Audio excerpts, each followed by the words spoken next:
42 নম্বর সূরা। কত নম্বর সূরা? আরো জোরে বলি, কত নম্বর? 42 নম্বর সূরা। অপরদিকে এই সূরাতে টোটাল আমরা যতগুলো আয়াত আছে 53টির মতো, তার ভিতরে একটি আয়াত থেকে আমরা 13 নম্বর আয়াত থেকে কথা শুনবো ইনশাআল্লাহ। জোরে বলি ইনশাআল্লাহ। তাহলে সূরার অর্থটা কি বলেছি? পরামর্শ। বলেন তো কি? পরামর্শ ব্যতীত যারা কাজ করে তারা স্বৈরাচার। বলেন তারা কি? ওয়া আমরুহুম শুরা বাইনাহুম। মুমিনদের কাজ হলো পরামর্শ করে কাজ করে, আর জালেমদের কাজ হলো একতরফা কাজ করে। ঠিক কি না? হ্যাঁ প্রিয় ভাইরা, আসুন আমরা আলোচনার দিকে প্রবেশ করে যাই। আল্লাহ রাব্বুল আলামিন এই সূরাতে মুসলিম উম্মার জন্য কিছু নিদর্শন দেখে দিয়েছে, কিছু নীতিমালা দিয়েছে। যেই নীতিমালা বিগত পূর্বের 5 জন নবীকে আল্লাহ তাআলা স্পেশাল করে দিয়েছেন। বলেন তো কয়জন নবীকে? তাহলে 5 জন নবীকে স্পেশাল করে যেই নীতিমালা দিয়ে দিলেন, অপরদিকে এই একই নীতিমালা আবার মুসলিম উম্মাকেও দিয়েছেন। তাহলে কাজটা কি গুরুত্বপূর্ণ নয়? আরো জোরে বলি, গুরুত্বপূর্ণ নয়? অবশ্যই গুরুত্বপূর্ণ। আল্লাহ রাব্বুল আলামিন চমৎকার করে বলেন, শারআ লাকুম মিনাদ-দীন মা ওয়াসা বিহি নূহা ওয়াল্লাযী আওহায়না ইলাইকা ওয়া মা ওয়াসাইনা বিহি ইব্রাহিম ওয়া মূসা ওয়া ঈসা আন আকিমুদ-দীন ওয়া লা তাতাফাররাকু ফীহি কাবুরা আলাল মুশরিকিনা মা তাদউহুম ইলাইহি। আল্লাহ বলে, শারআ লাকুম মিনাদ-দীন, আমি তোমাদের জন্য এই দিনকে নির্ধারণ করে দিয়েছি, বিবেচনা করে দিয়েছি, তোমাদের জন্য ধার্য করে দিয়েছি এমন একটি বিধান। মা ওয়াসা বিহি নূহা, তোমার পূর্বেও যে নবী ছিল, নবী নূহ ছিল, সেই নবীকেও দেওয়া হয়েছে একই দায়িত্ব। ওয়াল্লাযী আওহায়না ইলাইকা, আপনি যে শেষ নবী, আপনাকেও একই দায়িত্ব দেওয়া হয়েছে। ওয়া মূসা, মূসা নবীকেও একই দায়িত্ব দেওয়া হয়েছে। ওয়া ঈসা, ঈসা নবীকেও দায়িত্ব দেওয়া হয়েছে। তাহলে বোঝা যায় কয়জন নবীকে দায়িত্ব দিয়েছেন? আরো জোরে বলি, কয়জন? 5 জন নবীকে আল্লাহ দায়িত্ব দিলেন। আবার আল্লাহর কথা কত চমৎকার, শারআ লাকুম মিনাদ-দীন। শারআ লাকুম, এই কুম দ্বারা অর্থ বুঝিয়ে দাঁড়ায় পৃথিবীতে যত উম্মাত রয়েছে সকল উম্মাতকে আল্লাহ তাআলা এই দায়িত্ব দিয়েছেন। নবীরা কিয়ামত পর্যন্ত বাঁচবে না, কিন্তু কথা হলো নবীর পরে উম্মতরা তো থাকবে, তারা তো এই কাজটা করতে পারে, মিশনটা চালাতে পারে। প্রিয় ভাইয়েরা আমার, আল্লাহ রাব্বুল আলামিন সেই কাজটা তো তার কাছ থেকে নেবেন, 5 জন নবীর কাছ থেকে নেবেন। কিন্তু কথা হলো 5 জন নবীর কাছ থেকে নেওয়ার আগে আল্লাহ তাআলা 5 জন নবীকে আগে বলেন, তোমরা ওয়াদা দাও। ওয়াদা দেওয়ার পরে তোমরা আমার কাছ থেকে আগে শিখে নিয়ে যাও কেমনে তোমরা দায়িত্ব পালন করবা। সূরাতুল আহজাব 7 নম্বর আয়াতে রব্বুল আলামিন চমৎকার করে বলেন, ওয়া ইযা খাযনা মিনান নাবিয়্যিনা মিসাকাকুম ওয়া মিনকা ওয়া মিন নূহিন ওয়া ইব্রাহিম ওয়া মূসা ওয়া ঈসা ইবনে মারইয়াম ওয়া আতাইনা মিসাকান গালিযা। আল্লাহ বলে 5 জন নবীকে স্পেশাল ভাবে দায়িত্ব দিলাম। শুধু তাই নয়, এই 5 জন নবীকে দায়িত্ব দেওয়ার পাশাপাশি এই 5 জন নবীর কাছ থেকে আমি ওয়াদা পর্যন্ত নিয়েছি। ও আমার উম্মতেরা, তোমাদের কাছ থেকে একই দায়িত্বের ওয়াদা নিতে চাই। সুতরাং কথা হলো, তোমাদেরকে যে দায়িত্ব দেওয়া হয়েছে সেই দায়িত্বের বিষয়ে কোনো কার্পণ্য করা যাবে না। সূরাতুশ শূরা 15 নম্বর আয়াতে আল্লাহ তাআলা তার জবাব দিচ্ছেন, ফালিযালিকা ফাদ'আ ওয়াস্তাকিম কামা উমিরতা ওয়া লা তাত্তাবি' আহওয়াআহুম ওয়া কুল আমানতু বিমা আনজালাল্লাহু মিন কিতাব ওয়া উমিরতু লিআ'দিলা বাইনাকুম আল্লাহু রাব্বুনা ওয়া রাব্বুকুম লানা আ'মালুনা ওয়া লাকুম আ'মালুকুম লা হুজ্জাতা বাইনানা ওয়া বাইনাকুম আল্লাহু ইয়াজমা'ু বাইনানা ওয়া ইলাইহিল মাসির। আল্লাহ তাআলা চমৎকার করে বলছেন, পৃথিবীর মানুষ, রাসূলকে দায়িত্ব দেওয়া হলো, বিগত ৫ জন নবীকে আমি দায়িত্ব দিয়ে দিলাম, আবার তাদেরকে আবার আদেশ করলাম, ফালিদালিকা ফাদউ ওয়াস্তাকিম কামা উমিরতা ওয়ালা তাত্তাবি আহওয়াআহুম। তোমাদেরকে দায়িত্ব দেওয়া হয়েছে, দায়িত্বের ব্যাপারে যেন কোনো গড়িমসি না হয়ে যায়। যদি গড়িমসি হয়ে যায়, ওয়া ইল্লাম তাফআল ফামা বাল্লাগতা রিসালাতাহু ওয়াল্লাহু ইয়াসিমুকা আনিন নাস, যদি তোমরা দায়িত্বের ক্ষেত্রে অবহেলা করে থাকো, তাহলে রিসালাতের দায়িত্ব তোমরা নবীরা পালন করো নাই। কথা কি বুঝা পারতেছেন? তাহলে প্রথম কথা হলো, আল্লাহ তাআলা ৫ জন নবীকে আল্লাহ দায়িত্ব দিলেন, ওই দায়িত্ব উম্মতকেও দিয়ে দিলেন। তাহলে নবীকে দায়িত্ব দেওয়ার পাশাপাশি কাদেরকে দিয়েছেন? আরো জোরে বলেন। সামনের ভাইরা চুপ থাকেন, পেছনের ভাইরা বলেন। আর একটু জোরে বলেন দেখি, কাকে দিয়েছেন? খুব বেজার হয়ে গেছেন, আরো জোরে বলেন দেখি। তাকবীর দেন দেখি, লিল্লাহে তাকবীর, লিল্লাহে তাকবীর। তাকবীরের আওয়াজ আছে, কথার আওয়াজ নাই, কেমন দেখায়? সম্মানিত প্রিয় ভাইরা, আমি বললাম কয়জন নবীকে দিয়েছে? আরো জোরে বলি, কয়জন? যেই নবীকে দায়িত্ব দেওয়া হয়েছে, সকল নবী ছিলেন দায়িত্বপ্রাপ্ত একজন মানুষ, তারপরেও তাদের কাছ থেকে প্রতিশ্রুতি নেওয়া হয়েছে। তাহলে বোঝা যায় সাধারণ কোনো বিষয় নয়, এই বিষয়টা অনেক গুরুত্বপূর্ণ বিষয়। কারণ আমি একজনকে বলছি, ভাই আপনি আমার বাসায় আসবেন, কিন্তু মানুষটা বলছে ঠিক আছে যাব, কিন্তু আমি যখন আবার বারবার তাগিদ করে বলছি, ওয়াদা দিয়ে বলেন আপনি আসবেন নাকি, তাহলে কাজের গুরুত্বটা বাড়ছে না কমছে? আরো জোরে বলি, বাড়ছে না কমছে? একটু আওয়াজ দিয়ে সবাই বলেন, নবীরা কি মিথ্যা কথা বলে? নবীরা কি কাজে ফাঁকি দেয়? তাহলে নবীদের কাছ থেকে ওয়াদা নেওয়ার কারণটা কি? নবীদের কাছ থেকে ওয়াদা নেওয়ার কারণটা একটা, হে রাসূল আপনার পরবর্তী উম্মতরাও যেন গড়িমসি না করে, ফালিদালিকা ফাদউ ওয়াস্তাকিম কামা উমিরতা ওয়ালা তাত্তাবি আহওয়াআহুম, তারা যেন কারো পণ্য না করে, গড়িমসি না করে, জালিমদের ভয়ে যেন মুখটাকে চুপটি মেরে বসে না থাকে, হকের কথাগুলো মানুষের সামনে যেন ওপেন ভাবে বলতে পারে। জোরে বলি সুবহানাল্লাহ। আমরা এখন জানতে চাই, আল্লাহ কি এমন বিধান দিয়ে দিলেন যেই বিধানটা সবার জন্য?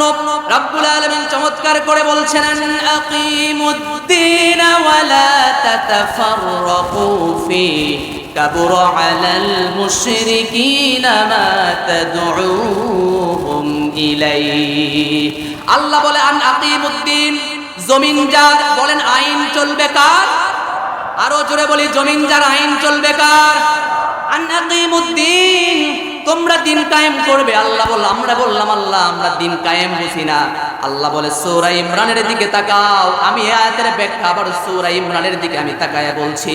সূরাতু আলে ইমরান 19 নম্বর আয়াত। আমরা বললাম দিন কায়েম কি? আল্লাহ রাব্বুল আলামিন তার দলিল দিচ্ছেন, ইন্নাদ-দীন ইনদাল্লাহিল ইসলাম। দিন কায়েমটা হলো, দিন কায়েম করা মানে হলো পৃথিবীর বুকে ইসলামটাই কায়েম করা। জোরে বলে সুবহানাল্লাহ। তাহলে দিন কায়েম মানে কি? জোরে বলেন না কেন? দিন কায়েম মানে ইসলাম কায়েম করা। বলেন তো কি কায়েম করা? ইসলাম কায়েম করা।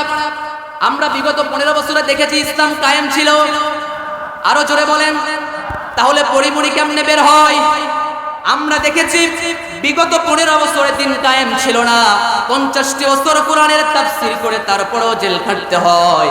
আমরা তাকিয়ে দেখেছি দিন কায়েম ছিল না, তার কারণে কাকেরা বাহিরে ঘুরে বেড়ায়, ময়না পাখিরা কাঁচাই বন্দি থাকে। ঠিক কিনা? আমার প্রিয় ভাইরা, আসুন তাহলে আন আকিমুদ্দিন, দিনকে কায়েম করতে হবে। দিন কায়েম মানে ইসলাম কায়েম। যেখানে কায়েম নাই, কায়েমের প্রচেষ্টা চালাতে হবে। আল্লাহ রাব্বুল আলামিন সে কথাই বলেন, ওয়াল্লাযীনা জাহাদু ফীনা লানাহদিয়ান্নাহুম সুবুলানা ওয়া ইন্নাল্লাহা লামাআল মুহসিনিন। আল্লাহ বলে দিন কায়েম হচ্ছে না, তবে সংগ্রাম থেকে পিছপা হওয়া যাবে। আরো জোরে বলি, সংগ্রাম থেকে পিছপা হওয়া যাবে। তোমরা জাহাদু ফীনা লানাহদিয়ান্নাকুম সুবুলানা, তোমরা দিন কায়েমের পথে অগ্রবর্তী হয়ে যাও, আমি তোমাদের জন্য পথকে তোমাদের জন্য খুলে দেব। লক্ষ্য করে তাকায়া দেখো নাই ফিরআউনের সামনে যেমন আমি যখন এই লোহিত সাগরকে ধসিয়ে দিয়েছি, আর মুসার জন্য যেমন পথ বের করে দিয়েছি, তোমরাও যদি সেই দিন কায়েমের কাজ করে যাও, আমিও তোমাদের জন্য পথ বের করে দেব। জোরে বলি সুবহানাল্লাহ। আরো জোরে বলি সুবহানাল্লাহ। প্রিয় ভাইরা আমার, তাহলে নবীদের কাজটা হলো দিন কায়েমের কাজ। বলেন কিসের কাজ? দিন কায়েম মানে হলো ইসলাম কায়েমটা করা, যেখানে ইসলাম না ইসলামের প্রচার করে দেয়া। আমার নবীজি 3 বছর গোপনে দাওয়াত দিয়েছেন। কত বছর? আরো জোরে বলতে হবে, কত বছর গোপনে দাওয়াত দিয়েছেন? 3 বছর গোপনে দাওয়াত দিয়েছেন। কিন্তু গোপনে দাওয়াত দেওয়ার পরে ওহী যখন এসেছে, ফাসদা বিমা তুমার ওয়া আরিদ আনিল মুশরিকিন, আর গোপনে দাওয়াত নয়, প্রকাশ্যে দাওয়াত দেন। আর কিসের গোপনে দাওয়াত? প্রকাশ্যে দাওয়াত চলবে। মক্কার বুকে এখন আপনাকে প্রকাশ্যে দাওয়াত দিতে হবে। আমরাও আজকে বলি, আর গোপন দাওয়াত নয়, প্রকাশ্যে কথা চলবে। আমরা তো দেখলাম কদিন আগে ব্রাহ্মণবাড়িয়া যে একটা আব্দুর রহিম আল মাদানী হাফিজাহুল্লাহর মাহফিলে মনে করতেছে এখনো মনে হয় 18-19 সাল চলে, এজন্য কোরআনের মাহফিলে বাধা দিতে এসেছে। প্রিয় ভাইয়েরা, এটা 18-19 আর এটা 19-20-22-23 নয়, এটা 24 সাল। এটা 5 আগস্টের পরের সময়। এখানে কোরআনের মাহফিলে বাধা দিলে দাঁত ভাঙা জবাব দেওয়া হবে। রাজি আছি কারা কারা মুসলমান? তাকবীর দেয়।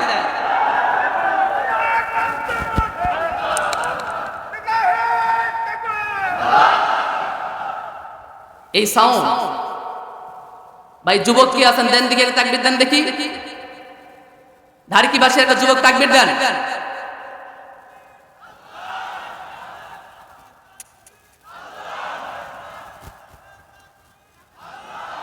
প্রিয় ভাইরা আমার, তাহলে সকল নবীর কাজ কয়টা? আরো জোরে বলেন, সকল নবীর কাজ কয়টা? আন আকিমুদ্দিন, দিন কায়েম করা। দিন কায়েম করা মানে হলো আল্লাহর জমিনে ইসলামটাকে কায়েম করে দেয়া। আজকে যদি আমাদের সমাজের ভিতরে সব জায়গায় যদি দিন কায়েম থাকতো, বাতিলরা আমাদের বিরুদ্ধে কোনো কথা বলতে পারতো না। ইনসাফ প্রতিষ্ঠা হয়ে যেত, ন্যায় বিচার প্রতিষ্ঠা হয়ে যেত। ধনীরা সম্মান পেয়ে যাবে আর গরিবরা সম্মান পাবে না, তা নয়।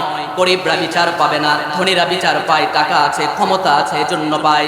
কিন্তু এমন হতো না। লক্ষ্য করেন নাই সেই যুগের কথা? আমার নবীজির সামনে মদিনার বুকে একজন সম্ভ্রান্ত নারী এসে বলছে, এসে যখন তার সামনে রিপোর্ট করা হয়েছে সে চুরি করেছে। যখন চুরি করা হয়েছে কোনো মাখজুম গোত্রের, অনেক দামি বংশ। কথা হলো দামি বংশের মহিলা, আল্লাহ রাসূল বিচার করবেন। কিন্তু আল্লাহ রাসূল বিচার করার আগে সাহাবীদের ভিতরে একটু কথা চলছিল, কেমনে বিচার করবে? দামি একটা বংশের মহিলা, কিন্তু কথা হলো এখন পরিপূর্ণ কথা, চোর যদি চুরি করে ফেলে কি করে দিতে হয়? আরো জোরে বলেন, কি করতে হয়? السارق والسارقة فاقطعوا أيديهما جزاء بما كسبا نكالا من الله। চোর চুরি করলে হাত কেটে দাও। এখন কথা হলো, চোর যদি চুরি করলে হাত কেটে দেওয়ার বিধান থাকতো, সালমান এফ রহমান বাঁচতো না। কথা বলেন না কেন? দরবেশ সব জায়গায় চলে না। ওটা যদি ইসলামের ভাবে ভালোবেসে যদি দাঁড়িয়ে রাখেন, তাহলে ইসলাম মানার কারণে সব জায়গায় দাঁড়িয়ে রাখতে হবে। কিন্তু যখন দেখছেন ধরা পড়তে যাচ্ছেন, দাঁড়িয়েছে সফান সফা, ঠিক কিনা? প্রিয় ভাইয়েরা আমার, আন আকিমুদ্দিন, আল্লাহ বলে দিন কায়েম করো। নবীজির সামনে এসে ইনসাফ কেমনে প্রতিষ্ঠা হয়? সাহাবীদের ভিতরে অনেক কথা চলছে। ধনী সাহাবী অনেকে আসে বলছেন, ইয়া রাসূলুল্লাহ, একটা কথা হলো মাখজুম গোত্রের লোক, ওই মহিলা যে চুরি করেছে, কিন্তু আমরা যদি তার বিচার করি তাহলে সমাজে কেমনটা দেখায়? নবীজি সঙ্গে সঙ্গে বললেন, ইয়া আইয়ুহান নাস, হে আমার মানব সম্প্রদায়, ইন্নামা যাল্লা মান ক্বাবলাকুম আন্নাহুম কানু ইউকসিরুনা আস-সরিহ কানু ইয়াকনিজুনা আত-তরিক। তোমরা কি লক্ষ্য করে তাকায় দেখো না তোমাদের পূর্বে কত জাতি ধ্বংস হয়ে গিয়েছে? যে জাতির ভিতরে রয়েছিল আন্নাহুম কানু ইউসারিকুনা আশ-শারফি ওয়া ইউসারিকুনা আত-তরিক, সারাকাত তরিক তারাকু ওয়া ইযা সারাকাত দাঈফ ফীহিম মাকামু আলাইহিল হাদ। তোমরা কি লক্ষ্য করে তাকায় দেখো নাই কত মানুষকে তারা ধনী বলে ছেড়ে দিয়েছে আর গরিবদের উপরে রায় কার্যকর করে দিয়েছে? ওয়াইমুল্লাহ, আল্লাহর কসম করে বলি, লাউ আন্না ফাতিমা বিনত মুহাম্মাদিন সাল্লাল্লাহু আলাইহি ওয়াসাল্লাম, তোমরা তো বলছো বনু মাখজুম গোত্রের মহিলা, ওইটা দামি বংশের মহিলা, যদি ওইটা ওই বংশের মহিলা না হয়ে যদি আমার কন্যা মুহাম্মদের কন্যা ফাতেমা হয়ে যেত, সারাকাত মুহাম্মাদুন ইয়াদাহা, তাহলে মুহাম্মদ সাল্লাল্লাহু আলাইহি ওয়াসাল্লাম দুটো হাত তার কেটে দিতেন। এটাই হলো চূড়ান্ত কথা। প্রিয় ভাইয়েরা আমার, তাহলে আমরা বুঝতে পারছি দিন কায়েমের কত ফজিলত। দিন কায়েম হয়ে গেলে সমাজে অন্যায় থাকবে না। জুলুম থাকবে না, অনাচার থাকবে না। দিন কায়েম যখন হয়ে যাবে তখন সবার ভিতরে একটা উৎফুল্ল ভাব কাজ করবে। একাকী একজন নারী রাস্তা থেকে বের হয়ে চলে যাবে, নির্জন এলাকা, কেউ তাকে টিস করার মতো কোনো যোগ্যতা তার থাকবে না। কারণ আমরা তাকে দেখেছি হযরত ওমর ফারুক অর্ধ পৃথিবীর খলিফা শাসন করেছেন, কিন্তু সোনালী যুগ আমাদেরকে উপহার দিয়েছেন দিন কায়েমের মাধ্যমে। জোরে বলি সুবহানাল্লাহ। আল্লাহ তাআলা বলছে তাহলে এই পাঁচজন নবীর দায়িত্ব ছিল দিন কায়েম করা। কাবুরু আলাল মুশরিকিন, এবার পরের কথা, কাবুরু আলাল মুশরিকিন মা তাদউহুম ইলাইহি। আল্লাহর চমৎকার কথা হলো যখন আপনি দিন কায়েম করতে যাবেন মুশরিকরা অপছন্দ করবে, অসহ্য হয়ে যাবে তাদের। আমরাও লক্ষ্য করে দেখেছি ইসলামী আন্দোলনের কর্মীরা কথা বলে, ইসলামী আন্দোলনের কর্মীরা অনেক কিছু করে। কাবুরু আলাল মুশরিকিন, মুশরিকদের গা জ্বালা পোড়া শুরু হয়ে যায়। কাবুরা আলাল মুশরিকিন, আপনি যদি মুশরিক না হয় তাহলে আপনি জ্বলবেন কেন? আল্লাহর নিজের ফতোয়া, কাবুরা আলাল মুশরিকিন মা তাদউহুম ইলাইহি। মুশরিকদের কাছে অসহ্য মনে হয়ে যাবে দিন কায়েমের কাজটা, কারণ তারা জানে দিন কায়েম যদি আমাদের ভূমিতে হয়ে যায়, নারী নিয়ে 5 স্টারে আমরা যেতে পারবো না, একাধিক আমরা স্ত্রী ব্যবহার করতে পারবো। আরো জোরে বলেন, আমরা কোনো অবৈধ কাজ করতে পারবো না, এমনকি সংসদে কোরআন তেলাওয়াত করে মদের লাইসেন্সও আমরা দিতে পারবো না। কাবুরা আলাল মুশরিকিন মা তাদউহুম ইলাইহি। আল্লাহ বলছে মুশরিকরা অপছন্দ করবে, করবে না? আর যখন অপছন্দ করবে তখনই আসবে বাধা। বলেন কি আসবে? আরো জোরে বলে কি আসবে? কয়জন নবীর কথা বলেছেন? তাহলে 5 জন নবী দিন কায়েমের কাজ করেছেন, তারা বাধা পান নাই। আরো জোরে বলেন বাধা পান নাই। প্রথম নবীর নাম হলো, শরীয়তের প্রথম নবী কে ছিলেন? নূহ আলাইহিস সালাম। আর ইসলামের প্রথম নবী বলেন আদম আলাইহিস সালাম, ইসলামের প্রথম নবী। এজন্য আদমকে বলা হয় নবী জিরাঈ, আর অপরদিকে নূহকে বলা হয় নবী শারঈ। শরীয়তের প্রথম নবী হলো নূহ আলাইহিস সালাম। শরীয়ত দিয়ে তাকে দেওয়া শুরু করা হয়েছে। আল্লাহ রাব্বুল আলামিন চমৎকার করে যেই কথা বলছেন, যখন আপনি দিন কায়েমের কাজ করবেন মুশরিকরা অবাধ্য হয়ে যাবে, আপনার জন্য অসহ্য হয়ে যাবে। তবে কথা হলো আন আকিমুদ্দিন ওয়ালা তাতাফাররাকু ফি। তোমরা যদি ইকামতের দ্বীনের কাজ করো, এখানে তোমাদের ক্ষেত্রে ওয়ালা তাতাফাররাকু ফি, তোমরা বিচ্ছিন্ন হয়ে চলবে না, তোমরা একতাবদ্ধ হয়ে চলবে। যদি চলতে পারো একতাবদ্ধভাবে, তাহলে আল্লাহর জমিনে আল্লাহর দ্বীন আপনার জন্য উন্মুক্ত করে দিয়ে দেবে। আরো জোরে বলি সুবহানাল্লাহ। আমরা কি এক আছি? কথা বলেন না কেন? এক আছি? এক তো নাই। এক কল্লি মার খেলে 3 কল্লি হাসে, 3 কল্লি মার খেলে আরেক কল্লি হাসে, বলে ওটা তো আমার গ্রুপের না। এরকম লোক আছে না নাই? কথা বলেন না কেন? এই আমরা বিভেদ হতে হতে আল্লাহ রাব্বুল আলামিন বলছেন আন আকিমুদ্দিন ওয়ালা তাতাফাররাকু ফি। আল্লাহ জানেন ইখতিলাফ করার পৃথিবীতে অনেক সুযোগ আছে, তবে ইকামাতের দিন যে ফরজ, আল্লাহর জমিনে আল্লাহর দিন কায়েম যে করতে হবে, এটা একটা ফরজ বিধান। ওয়ালা তাতাফাররাকু ফি, এই বিষয়ে কোনো মতভেদ চলবে না। বুঝা যায়? বুঝা যায়? আমরা মসজিদে ঢুকেছেন, আপনি মাগরিবের সময় ঢুকেছেন, পাশের একজন দাঁড়ায় আছে, বুকের উপরে হাত বাঁধছে, আপনি নাভির নিচে বাঁধছেন, কেউ নাভির উপরে বাঁধছে, ইখতিলাফ আছে না নাই? কথা বলেন না কেন? ইখতিলাফ আছে না নাই? আমিন জোরে আসতে, ইখতিলাফ আছে না নাই? আরো জোরে বলেন। তাহলে ইখতিলাফ সব জায়গায় কিছু কিছু মাসআলা ভিত্তিতে, কিছু মাসআলা ভিত্তিতে আছে, কিন্তু আল্লাহর কথা হলো ওয়ালা তাতাফাররাকু ফি, দিন কায়েমের বিষয়ে কোনো ইখতিলাফ চলবে। আরো কথা বলেন চলবে। কিন্তু আমরা দেখি কত বড় বড় শায়েখকে দেখলাম দিন কায়েমের বিরুদ্ধে ফতোয়া দেওয়ার জন্য বসে থাকে, আছে না নাই? কারণ আমরা জানি দিন কায়েমের বিষয় যদি প্রকাশ হয়ে যায় তাহলে আলেমদের হালুয়া রুটি থাকবে না। আমরা লক্ষ্য করে তাকায় দেখেছি পীর সাহেবরা ইকামতের দ্বীনের কথা বলে না। এর কারণটা হলো ইকামতের দ্বীনের কথা যদি পরিপূর্ণ বলা হয় তাহলে ওই পীরের অবস্থান থাকবে না। আল্লাহ বলে কাবুরা আলাল মুশরিকিন, তোমরা যখন দাওয়াত দিবা ইকামতের দ্বীনের ক্ষেত্রে তোমাদের এন্ট্রি গ্রুপ হয়ে যাবে। কথা বুঝতে পারেন নাই? তাকাও প্রথম নবী নূহ আলাইহিস সালামের দিকে, নাম হলো আব্দুল গফফার। বলেন নামটা কি? নূহ আলাইহিস সালামের প্রকৃত নাম হলো আব্দুল গফফার। নূহ কেন বলা হয়? ফুপিয়ে ফুপিয়ে কান্না করে দীর্ঘ 950 বছর পর্যন্ত তিনি দাওয়াত দিয়েছেন, চারটিখানি বিষয় নয়। তিনি মনে করতেন আমার এই প্রজন্ম আমার দাওয়াত না মানলেও পরের প্রজন্ম হয়তো আমার দাওয়াতটা মেনে নিতে পারে। কিন্তু কথা হলো একটা একটা করে যখন দাওয়াতের পর্যায়ক্রমে যখন ছাড়িয়ে যাচ্ছে, তার উপর স্টিম রোলার যখন চালা হচ্ছে, ফুপিয়ে ফুপিয়ে কান্না করেন, এজন্যই তার নামকরণ করা হচ্ছে নূহ। এজন্যই তার নামকরণ কি? আরো জোরে বলেন, তার নামকরণটা কি? তাহলে নূহ আলাইহিস সালাম এমন একজন নবী ৯৫০ বছর পর্যন্ত দাওয়াত দিলেন। আল্লাহকে বলছেন, আল্লাহ এমন জনগোষ্ঠীর কাছে আমাকে পাঠায়া দিলা যে জনগোষ্ঠীর কাছে এত দাওয়াত দেওয়ার পরেও এই মানুষগুলো সোজা হয় না। কথা বুঝতে পারছেন? ক্বালা ইন্নী দাউতু কওমি লাইলান ওয়া নাহারা। আমি তো দাওয়াত দেই শুধু দিনের বেলা, এমনটা নয়, রাতে ঘুমাই, এমনটা নয়। লাইলান ওয়া নাহারা, দিনেও দাওয়াত দেই, রাতেও দাওয়াত দেই। কথা কি বুঝতে পারতেছেন? এমন কাজ আমি করতেছি, আপনার দিন প্রতিষ্ঠার কাজ করতেছি। আমি এমন একটা নবী, যেই নবী দিন রাত সমানভাবে আপনার এই গোলামদেরকে আমি দাওয়াত দিচ্ছি, কিন্তু তারা তো আমার উপর জুলুম নির্যাতন করেই যাচ্ছে। আমি যখন দেই, তারা আমাকে কি বলে? ক্বালু লাইন লাম তানতাহি ইয়া নূহ লাতাকুনান্না মিনাল মারজুমিন। আর একবার যদি দাওয়াত দিতে আসো, তোমাকে মেরে ফেলবে। কথা কি বুঝতে পারতেছেন আপনি? তাহলে দাওয়াত যখন দিতে গেছে, তাহলে কি হত্যার হুমকি না?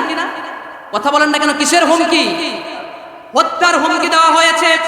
তৃতীয় যখন বিষয় হলো নূহ আলাইহিস সালামকে যখন হত্যার হুমকি দেওয়া হয়েছে, নূহ আলাইহিস সালাম আল্লাহর কাছে ফরিয়াদ করলেন, ফাদাআ রাব্বাহু আন্নী মাগলুবুন ফান্তাসির। আল্লাহ, আমি অপারগ হয়ে গিয়েছি, আল্লাহ আমার দ্বারা আর হচ্ছে না, আপনি যা ইচ্ছা আপনি তাই করেন। কথা কি বুঝতে পেরেছেন?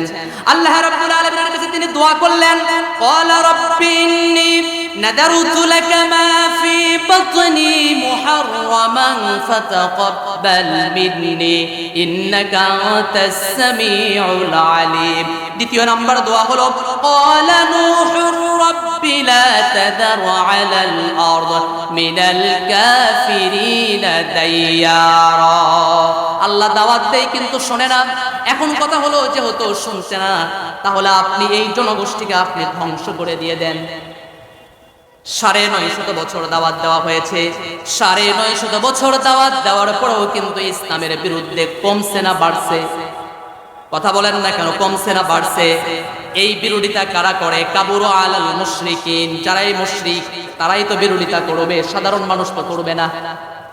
এজন্য আপনি বলবেন, হুজুর দীর্ঘ ১৫ বছরে তো মুশরিক তো বাংলাদেশে খুঁজেই পাই না, মুশরিক দেখে তো ইন্ডিয়া যাওয়া লাগবে। আমরা বলবো, মুশরিক তাদেরকেও বলা যায়।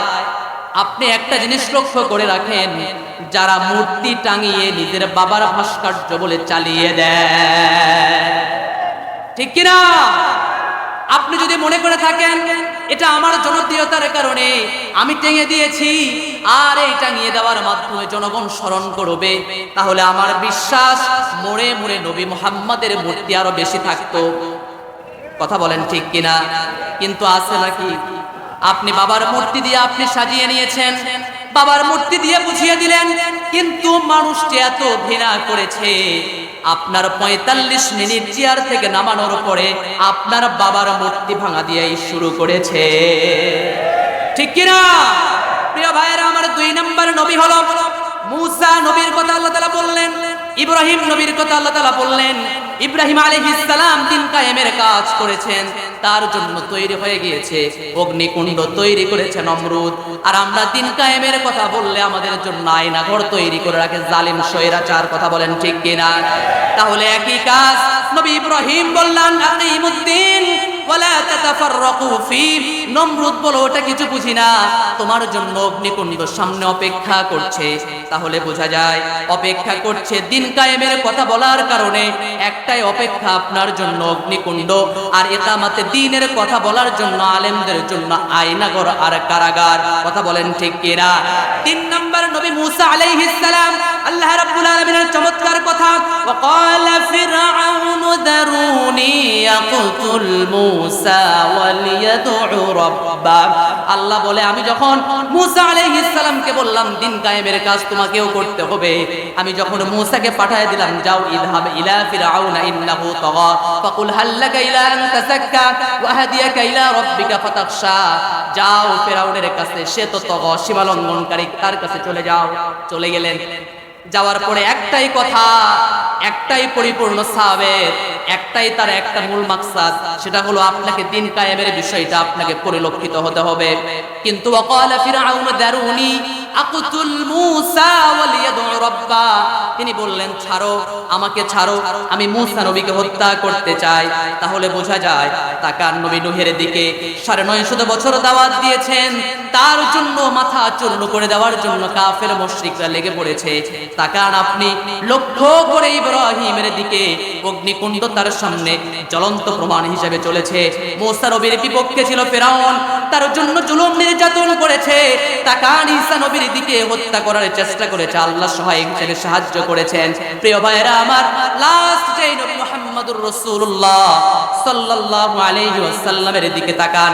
দিন কায়েমের কথা বলতে গিয়ে শিবে আবু তালিবে ৩ বছর কারাগারে থেকেছে। তাকান লক্ষ্য করে, শিবে আবু তালিবে ৩ বছর কারাগারে থাকার পরে যখন তিনি লক্ষ্য করলেন দিন প্রচারের কাজ তো কখনোই বন্ধ করা সম্ভব নয়, কিন্তু কথা হলো দারুন নদুয়ার একটা বৈঠক, ঠিক আছে মুহাম্মদকে যেহেতু আটকানো যাচ্ছে না, মুহাম্মদকে যেহেতু চুলসেরা কোনো বিশ্লেষণ করা যাচ্ছে না, একটাই কথা হলো মুহাম্মদকে চিরতরে পৃথিবী থেকে বিদায় করে দিতে হবে। তার আগে মুহাম্মদের কাছে গিয়ে একটা উপস্থাপন কিছু করা যায় নাকি? কি উপস্থাপন করা যাবে? যাও মুহাম্মদের কাছে গিয়ে তুমি বলো, একই সংসদের ভিতরে, একই দিনের ভিতরে, একই কথা মালার ভিতরে, একই রাষ্ট্রের ভিতরে তোমার মদের কথাও চলবে, আমার রবের কথাও চলবে, এরকম একটা সামঞ্জস্য করা যায় কিনা? কথা কি বুঝতে পারছেন? আমরা অনেক সময় লক্ষ্য করে দেখছি আলেমদেরকে কত বৈঠকে ডাকা হয়েছে, আসেন আমরা একটু মিট হই, আমরা একটু একত্রিত হই, কিন্তু আলেমদেরকে একত্রিত করার পরে সংসদ থেকে কোরআন তাফসীর পেশ করার পরেও মদের লাইসেন্স আসে কোথা থেকে? ঠিক কিনা প্রিয় ভাইরা আমার? তাহলে মুহাম্মদ সাল্লাল্লাহু আলাইহি ওয়াসাল্লামের কাছে চলে যাওয়া হলো, ও নবী মুহাম্মদ, আপনি শুধু একবার বলেন আপনার দিনও চলবে, আমার দিনও চলবে। কেমনে চলবে? আপনি সাধারণভাবে কিছুদিন দাওয়াত দেন, আমিও সাধারণভাবে কিছুদিন দাওয়াত দেই, তাহলে আমরা যে রবের দাওয়াত দিচ্ছি সেই রবের একত্ববাদের দাওয়াতটাও মানুষ পেয়ে যাবে, আপনারও পেয়ে যাবে। কিন্তু আল্লাহর চূড়ান্ত কথা, না না, যেই জমিনে ইসলাম চলে সেই জমিনে কখনো শিরকের কথা চলতে পারে না। যেই জমিনে ইসলাম চলে তাগুত শক্তি সেখানে আশ্রয় পাবে না। যেই দাওয়াতের ভিতরে মজবুত ঈমানি শক্তি থাকে সেই দাওয়াতে বাতিলরা কখনো আশ্রয় পেতে পারে না। কুলিয়া আইয়ুহাল কাফিরুন লা আ'বুদু মা তা'বুদুন ওয়ালা আনতুম আবিদুনা মা আ'বুদ ওয়ালা আনা আবিদুম মা আবাদতুম ওয়ালা আনতুম আবিদুনা মা আ'বুদু লাকুম দীনুকুম ওয়ালিয়া দীন। তাহলে বোঝা যায় দিন কায়েমের কাজ করলে আপনার জন্য বাড়ি না জেলখানা? কথা বলেন না কেন, বাড়ি না জেলখানা? পৃথিবীতে 2 জন নবী ব্যতীত সবাই জেল খেটেছেন কম বেশি। একজন হলো আদম আলাইহিস সালাম, তখন জেলখানা তৈরি হয় নাই, যদি তৈরি হতো সেই সময় বাঁচত। কথা বলেন না কেন? আরেকজন হলো সুলাইমান নবী, বাবার পৈতৃক সম্পদ থেকেই তিনি রাজত্ব পেয়েছেন, রাজত্ব পাওয়ার কারণে জেলখানা কপালে নাই। তাহলে বোঝা যায় প্রত্যেকটা নবীর সুন্নাই হলো জেল খাটা। আর কিছু আলেম জেল খাটে, আরেকজন বলে দোষ না থাকলে জেল খাটে কেমনে? আছে না নাই? আরো জোরে বলি। প্রিয় ভাইয়ের অবাক হয়ে যায়, আমার নবী শিবে আবু তালিবে 3 বছর জেল খাটেন নাই? অস্বীকার করতে পারবেন? তায়েফের ময়দানে রক্ত ঝরান নাই? উহুদের ময়দানে দান শহীদ কি হয় নাই? যদি শহীদ হয়ে থাকে তাহলে অস্বীকার করার কোনো স্কোপ নাই, আছে নাকি? আপনি কেমনে বলেন দিন কায়েমের পথে এত বাধা আসার পরে আপনি কেমনে বলেন এদেশে দিন কায়েম সম্ভব নয়, দিন কায়েমের পথ এটা নয়? আপনি কেমনে বলেন দিন কায়েম করা আমাদের জন্য ওয়াজিব নয়? প্রিয় ভাইরা আমার, আল্লাহর শেষের কথা, আল্লাহু ইয়াজতাবি ইলাইহি মান ইয়াশা ওয়া ইয়াহদি ইলাইহি মান ইউনিব। আল্লাহ বলছে আল্লাহু ইয়াজতাবি ইলাইহি মান ইয়াশা, আল্লাহ যাকে পছন্দ করেন তাকে দিন কায়েমের জন্য বেছে নেন। আমার কথা কি বুঝতে পারতেছেন? আল্লাহু ইয়াজতাবি ইলাইহি মান ইয়াশা, আল্লাহ বলে আল্লাহ যাকে পছন্দ করেন তাকেই দিন কায়েমের জন্য কবুল করেন। তাহলে সাধারণভাবে আপনি চাইলেও হবে না, আল্লাহর আসমানের ফয়সালা হতে হবে, ঠিক কিনা? ওয়াহদি ইলাইহি মান ইউনিব, আর আল্লাহ তাকে এই দিন কায়েমের জন্য সম্পৃক্ততা দান করেন, যে নাকি ইসলামী আন্দোলনের জন্য অভিমুখী হয়ে যায়। তাকান, নবীজির চাচা নবী চেয়েছেন ইসলামের দিকে আনতে, কিন্তু পেরেছেন। ইয়া আম্মি কুল লা ইলাহা ইল্লাল্লাহ, আপনি শুধু একবার বলুন লা ইলাহা ইল্লাল্লাহ মুহাম্মাদুর রাসূলুল্লাহ, এই কথা বলতে হবে না। তাহলে কালিমাতান শাহাদতু লাকা আলাইহা, আমি আপনার জন্য সাক্ষী হয়ে যাব ইনদাল্লাহ, আল্লাহর নিকটে। আপনি শুধু একবার বলেন, কিন্তু পাশে তো বসে আছে বড়, সবচাইতে বড় ইবলিস আবু জেহেল বসে আছে। বলেন তো শয়তানের চেয়ে আবু জেহেলের মানে কাজটা কি, মানে শয়তানের কাজটা কি আবু জেহেল করতেছে না? আতারগাবু আন মিল্লাতি ইব্রাহিম আতারগাবু আন মিল্লাতি আব্দুল মুত্তালিব, তুমি কি চাও আব্দুল মুত্তালিবের ধর্মকে পরিত্যাগ করতে? কেমনে সম্ভব? এতদিন পর্যন্ত বাবার ধর্মের উপরে থাকলে, আর আজকে তোমার ভাতিজা এসে বলছে আর তুমি এখানে সঙ্গে সঙ্গে ইসলাম কবুল করে ফেলবে, এটা কেমনে সম্ভব? আতারগাবু আন মিল্লাতি আব্দুল মুত্তালিব, সঙ্গে সঙ্গে তিনি জবাব দিলেন আনা আলা আব্দুল মুত্তালিব, আমি আব্দুল মুত্তালিবের উপরে প্রতিষ্ঠিত। নবীর মনটা ভারাক্রান্ত হয়ে গেল। আস্তাগফিরুন্না লাক মা লাম আনহু আনকা, আমি আল্লাহর কাছে প্রার্থনা করতেই থাকবো যতক্ষণ না আল্লাহ আমার দোয়াকে মঞ্জুর না করেছেন আর আমাকে নিষেধ না করেছেন। সঙ্গে সঙ্গে সূরা তাওবা 113 নম্বর আয়াত আল্লাহ তাআলা জিবরাইলের মাধ্যমে নাজিল করে দিলেন, মা কানা লিন নবী ওয়াল্লাযীনা আমানু আন ইস্তাগফিরু লিল মুশরিকিন ওয়ালাউ কানু উলি কুরবা মিন বা'দি মা তাবায়্যানা লাহুম আন্নাহুম আসহাবুল জাহিম। হে রাসূল, আপনার নিকট আত্মীয় হতে পারে, হে রাসূল আপনার আত্মীয় স্বজন হতে পারে, আপনার কোন রক্তের সম্পর্ক হতে পারে, কিন্তু কোন মুশরিকের জন্য দোয়া করা যাবে? আরো জোরে বলে, কোন মুশরিকের জন্য দোয়া করা যাবে? দীর্ঘ 15 বছরে সিনেমা উদ্বোধন করতেও আলেম গেছে, যাই না এমন দেখেন না ভিডিও? তাহলে সিনেমা উদ্বোধন করছে আলেম, অনেক অনেক আলেমকে আমরা দেখছি। আবার দেখছি জালেম স্বৈরাচারের পা কেটে তারা কিন্তু তাদেরকে সমর্থন জানিয়ে অনেক কিছু করেছে, করে নাই? সুদিন আসার পরে তাদেরকে আবার এখন আমরা দেখতেছি অনেক সুন্দর বুলি ফুটানোর ক্ষেত্রে। সাবধান হয়ে যান, দ্বিমুখী নীতি আল্লাহ তাআলা কখনো পছন্দ করেন না। প্রিয় ভাইরা, আসুন আমরা একত্রিত হই, পাশাপাশি সমাজ গড়ার বিনির্মাণে যতগুলো কাজ আছে, সমাজ সেবামূলক কাজ, আমরা এগিয়ে যাই। আল্লাহ আমাদের জন্য সহজ করে দেখ, জোরে বলি আমিন।